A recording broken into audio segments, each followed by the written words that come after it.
The princess's survival rules were clear, until desire forced me to break the first. The distress beacon screamed through my cockpit as my diplomatic shuttle tore through Zephyr's atmosphere like a falling star. I was James Kane, Earth's courier to the Outer Rim colonies, and I was about to become another casualty of uncharted space. Metal shrieked. Systems failed. The purple-hued canopy of an alien forest rushed up to meet me. Then, impact. I woke to lavender twilight filtering through shattered view screens and the acrid smell of burned circuitry. Every muscle protested as I dragged myself in the wreckage, collapsing onto soil that shimmered like crushed amethyst. That's when I saw her. She stood at the forest's edge, a vision that made me question whether I'd survive the crash at all. Her skin was the deep purple of evening orchids, luminescent in the fading light. Silver hair cascaded past her shoulders, moving as if underwater. But it was her eyes that captured me, violet irises with an intelligence that seemed to pierce through every defense I had. "You're trespassing," she said in perfect standard, her voice musical yet edged with authority. "This is forbidden territory." I managed to stand, though my ribs screamed in protest. My ship malfunctioned. I didn't choose to crash here. She circled me slowly, assessing. Despite my situation, I couldn't help but notice the grace in her movements, the way her fitted bodysuit, woven from some iridescent material, accentuated every curve. A crystalline pendant at her throat pulsed with soft light. "The first rule of survival on Zephyra," she announced, "is never trust outsiders. You could be a scout, a spy, or worse." "I'm a diplomatic courier," I said, raising my hands. "James Kane, Earth Federation. I have credentials, which mean nothing here." She moved closer, and I caught her scent, something like midnight jasmine and ozone. "I am Valora, and you've landed in the one place where your Federation has no authority." "Then where am I?" Her expression shifted, vulnerability flickering across her features before the mask returned.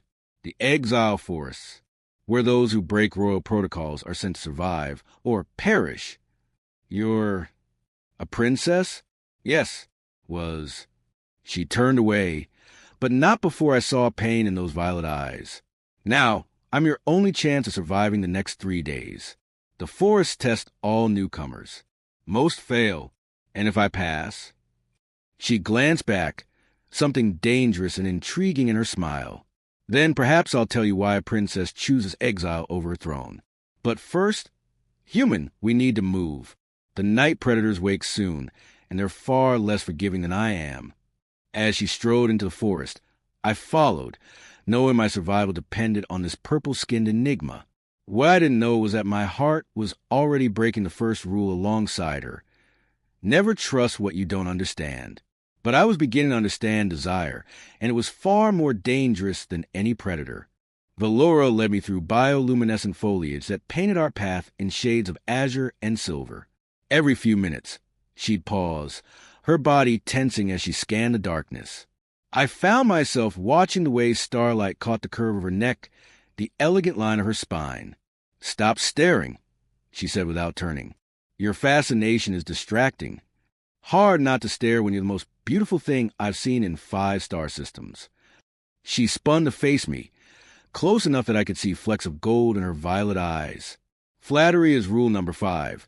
Never fall for charming words. They're always traps." What if they're just truth?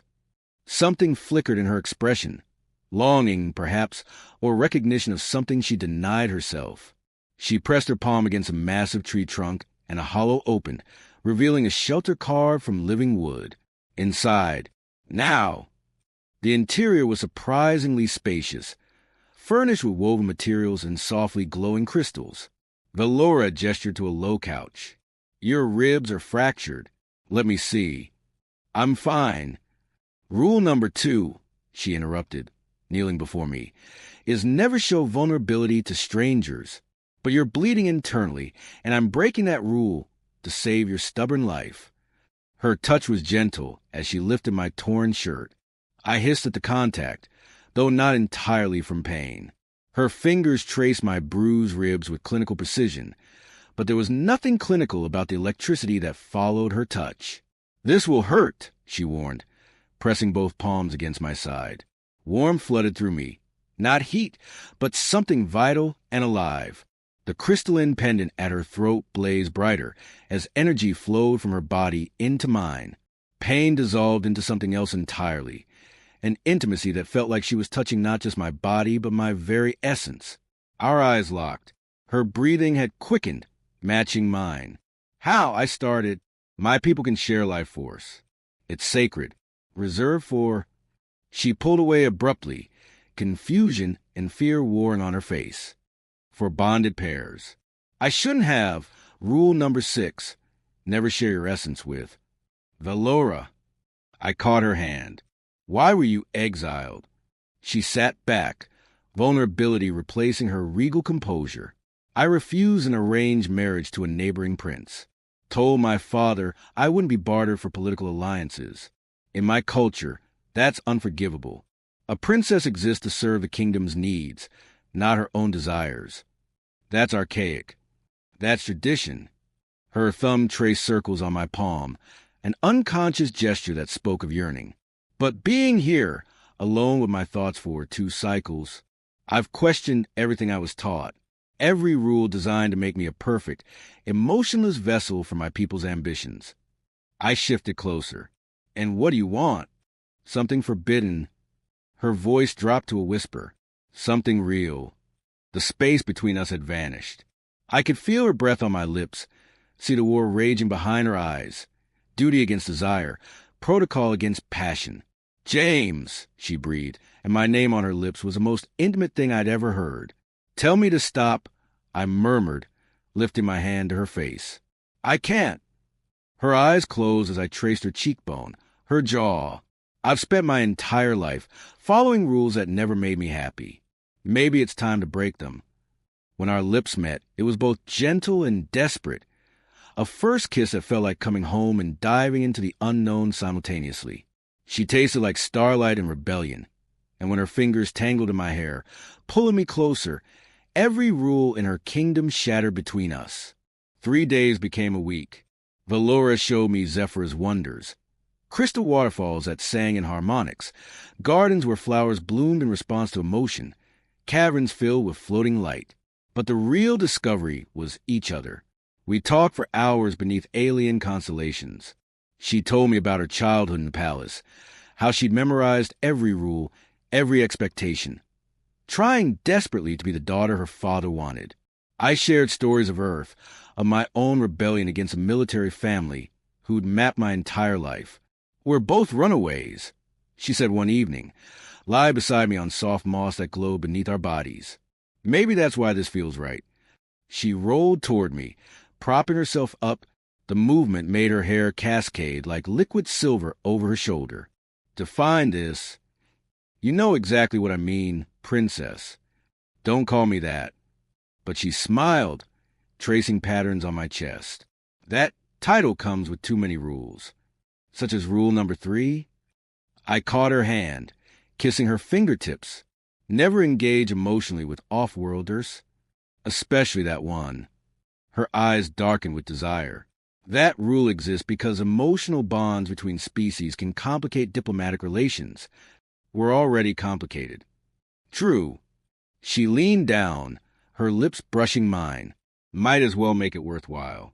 Our second kiss was nothing like the first. This was fire and need, restraint burning away under mutual hunger. My hands found her waist, pulling her against me as the kiss deepened. She made a sound low in her throat, half surprise, half surrender, that ignited something primal in my chest. When we finally broke apart, breathless, her violet eyes were molten. James, if we continue. Thunder cracked overhead. The gentle evening transformed instantly into a violent storm, wind howling through the trees. Valora's expression shifted to alarm. Quantum storm. They're deadly. We need to find shelter, now. We ran through the forest as reality itself seemed to fracture around us, air splitting into impossible colors. Valora pulled me into a cave entrance I hadn't noticed before, and we tumbled inside just as lightning struck where we'd been standing. The cave sealed behind us with a shimmer of energy. Bioluminescent moss provided soft light, revealing a small sanctuary with a natural pool fed by an underground spring.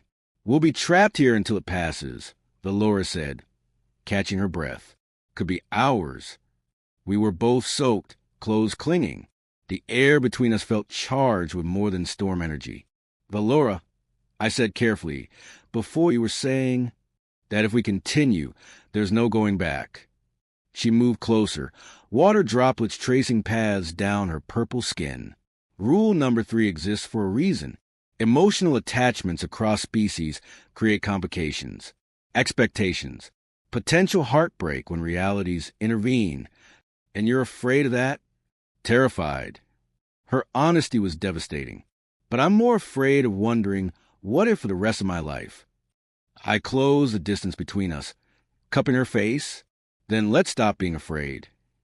This kiss was different. Slower, deeper, a promise rather than a question. Her bodysuit dissolved under my touch, some technology one didn't understand, revealing skin that seemed to shimmer in the cave's ethereal light. My own clothes followed, removed with trembling urgency. We sank to the moss-covered floor, a tangle of limbs and whispered names. Every touch was exploration and revelation. The way she arched beneath my hands, the sound she made when I kissed the curve of her shoulder, the pulse point at her throat where her pendant rested. All of it felt like discovering a new world. "James," she gasped as my lips traced lower. "This is breaking all the rules." I finished against her skin. "Yes." Her hands gripped my shoulders. Every single one. Above us, the storm raged. Inside our sanctuary, we created our own tempest, one built from forbidden desire and the courage to claim something real in a universe that wanted to keep us apart. When the storm finally passed, we lay entwined, her head on my chest, our heartbeats synchronizing the quiet aftermath. "They'll come for me eventually," she whispered. "Who?" "My father's soldiers. Bounty hunters. Someone. A princess can't simply disappear forever." As if summoning them with her words, a distant sound echoed through the forest, the unmistakable hum of approaching ships. "Valora." She sat up, fear and determination warring in her eyes. "Rule number 4, never abandon your predetermined path." She looked at me, vulnerable and fierce. I think I just destroyed that one too. The ships descended like metallic predators, their searchlights cutting through Zephyr's canopy. Valora dressed quickly, her expression hardening into the regal mask I'd first encountered. "Stay here," she commanded. "Not a chance." "James, these are Catharian bounty hunters. My father hired them to retrieve his wayward daughter." Bitterness laced her words. "They won't harm me, but you're expendable." "Then we fight together." Something fierce and grateful flashed in her eyes. She reached for a crystalline staff hidden in the cave wall. "You're either very brave or very stupid." "Both, apparently. It's why I'm falling for an exiled princess." Her breath caught. "James." The cave entrance exploded inward. 3 armored figures stormed through, weapons raised. The leader's helmet retracted, revealing a scarred face with cold amber eyes. "Princess Valora," he growled, "your father demands your return. The wedding proceeds in 10 cycles. Tell my father's demands mean nothing here." Valora's staff blazed with violet energy. "I'm not going back." "That's not your decision." "It's the only decision that matters." The hunter lunged. Valora moved like liquid lightning. Her staff connected with his armor in a burst of light. I grabbed the fallen weapon, covering her flank as the other 2 attacked. We moved instinctively, anticipating each other's actions as if we'd trained together for years. The fight was brutal and brief. Valora's power combined with my desperation created an unlikely advantage. Within minutes, the hunters lay stunned on the cave floor. "That won't stop them," Valora panted, leaning against me. "More will come. They always do. Then we leave, find somewhere they can't follow. There's nowhere in this galaxy my father won't search." Tears glistened in her violet eyes. "I've been fooling myself, James, pretending I could have something different. But princesses don't get happy endings. We get duty and obligation, and marriages that benefit everyone except ourselves." I turned her to face me, gripping her shoulders. Listen to me. I didn't crash on this planet by accident. My mission was establishing diplomatic relations with uncontacted worlds, including Zephyra. She stared. What? Earth Federation wants allies, not conquests. If I can prove peaceful contact is possible, if we can show that different species can work together, build something real, your father can't ignore the political implications. You're suggesting what? That our relationship becomes a diplomatic incident. I'm suggesting it becomes a bridge. I pulled her close. Let me contact my superiors. Let me try. Unless... I search her face. Unless you don't want this enough to fight for it. Don't want it? Her laugh was broken. James, I want it so much it terrifies me. I want mornings waking beside you. I want to explore galaxies with you. I want everything my rules said I couldn't have. Then let's rewrite the rules. She kissed me then, fierce and claiming, a kiss that tasted like rebellion and hope. When we broke apart, determination replaced her despair. My father values power above all else, she said slowly. If Earth Federation formally requests negotiations, if you represent a genuine alliance opportunity, he can't refuse without looking weak. And he'd never look weak. She smiled, dangerous and beautiful.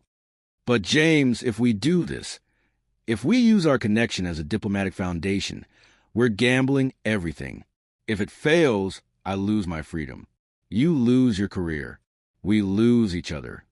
I traced her cheek, memorizing every detail. Then we make sure it doesn't fail. She pulled me deeper into the cave, to a chamber where crystalline formations created natural privacy. We should plan our strategy, she murmured against my lips. Absolutely. Strategy. Very important. Discuss diplomatic protocols. Critical information. Her fingers worked at my shirt. Consider all political ramifications. Definitely. I lifted her, her legs wrapping around me as I pressed her against smooth stone. Later. Much later, she agreed. We made love with desperate intensity, knowing everything hung in balance. Our future, our freedom, the fragile hope that desire could overcome dynasties. Every touch was affirmation, every whispered word a promise. Afterwards, wrapped in each other, Valora traced patterns on my chest. Rule number 4 was never abandon your predetermined path, she said softly. But what if the path we're meant for isn't the one chosen for us? Then we blaze a new one. She looked up, violet eyes blazing. Together? Always. Outside, more ships approached. But this time we were ready. The throne room of Zephyr's crystal palace was designed to intimidate. Soaring ceilings refracted light into rainbow cascades, while King Theron sat elevated on a platform of living amethyst, radiating imperial displeasure. I stood before him in my formal Federation uniform, Valora beside me in traditional royal garments, though she'd modified them, removing the subservient symbols her culture demanded. You dare return with this human? Theron's voice boomed. You, who fled your obligations, who disgraced our house? I return as Earth Federation's liaison, Valora replied, voice steady, and as your daughter who chooses her own path. You choose nothing. Your marriage to Prince Kelvix is cancelled. I interrupted, stepping forward. With respect, Your Majesty, the Earth Federation formally requests alliance negotiations with Zephyra. Princess Valora has proven invaluable in establishing first contact.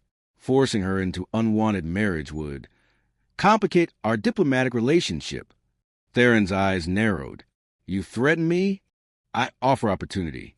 I activated my holocom, displaying Earth's proposals. Trade routes, technology exchange, cultural programs. Zephyr gains a powerful ally. All we ask is recognition of Princess Valora's right to serve as ambassador. She's betrothed. She's brilliant, multilingual, and understands both our cultures. I countered. Prince Kelvix offers military alliance. We offer economic prosperity and galactic integration, which serves Zephyr better. Silence stretched. I felt Valora trembling beside me, not from fear, but from the audacity of what we were attempting. Finally, Theron spoke. And if I refuse? then Earth Federation will be disappointed. I said carefully, but we'll seek alliances elsewhere, including with Kelvix's rivals. It was a bluff, and we all knew it. But politics often relied on such theater. Theron studied his daughter. You would give up your title? Your inheritance. I would transform them, Valora said. Let me serve Zephyr my way. As ambassador, diplomat, bridge between worlds. I'll bring you greater glory than any arranged marriage ever could. And him. Theron gestured at me dismissively. Valora's hand found mine. He's part of the package. The king's expression shifted, not to approval, but to calculation. I'd researched Zephyrin politics extensively during our journey to the capital. Theron was a pragmatist beneath the pageantry. 3 cycles, he finally declared. You have 3 cycles to prove this alliance benefits Zephyra. If you fail, your return fulfill your original obligations. Agreed, Valora said before I could object. We were dismissed with imperial abruptness. Once outside the throne room, Valora sagged against me. 3 cycles isn't much time, I said. It's more than I had yesterday. She turned in my arms, eyes shining. James, do you understand what we just did? We turned rebellion into revolution. We made desire into diplomacy. Your final rule, I recalled. What was it? She smiled, radiant and free. Rule number 7, never let love override duty. But we didn't override duty, we redefined it. We proved love and duty can align when you're brave enough to fight for both. So we broke all your rules. Every single one. She kissed me, soft and lingering. And I've never felt more like myself. 6 months later, the Earth-Zephyr Cultural Center gleamed on the border between our territories. A structure of glass and crystal, human engineering and Zephyrin artistry merged into something entirely new. I found Valora on the observation deck, watching ships from both worlds dock peacefully. Trade agreements finalized. I reported, wrapping my arms around her waist from behind. Your father actually smiled during the signing. I'm not sure that's anatomically possible for him. But she leaned back against me, content. The student exchange program launches next month. 20 humans learning Zephyrin culture, 20 Zephyrins visiting Earth. You built something remarkable. We built something remarkable. She turned, looping her arms around my neck. Though I've been thinking about expansion. More cultural centers? Eventually. But first, she pulled a small crystal from her pocket. In Zephyrin culture, I'd learned such crystals were bonding symbols. I'm thinking about breaking one more rule, the one that says princesses can't marry for love. My heart stuttered. Valora, you don't have to answer now, she said quickly. I know it's complicated. Interspecies marriage creates legal tangles, and there's the question of where we live and children would be. I kissed her silent. Yes, yes, to everything. The tangles, the complications, the beautiful impossibility of us. Yes. Her laugh was pure joy. She pressed a crystal into my palm, and it warmed at my touch, glowing with inner light, accepting me, recognizing our bond. Ambassador Kane, she said formally, you've just agreed to marry an exiled princess who breaks every rule she touches. Ambassador Valora, I replied, matching her tone. You're marrying a crash pilot who can't follow orders to save his life. Perfect match, then. We sealed our engagement with a kiss as 2 world ships docked around us, proof that the most important rules were the ones we wrote ourselves. The princess's survival rules had been clear.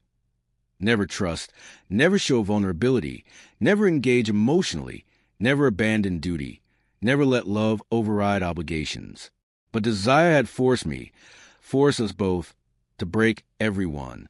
And in their place, we'd built something better, a kingdom of 2, expanding to encompass galaxies. The end.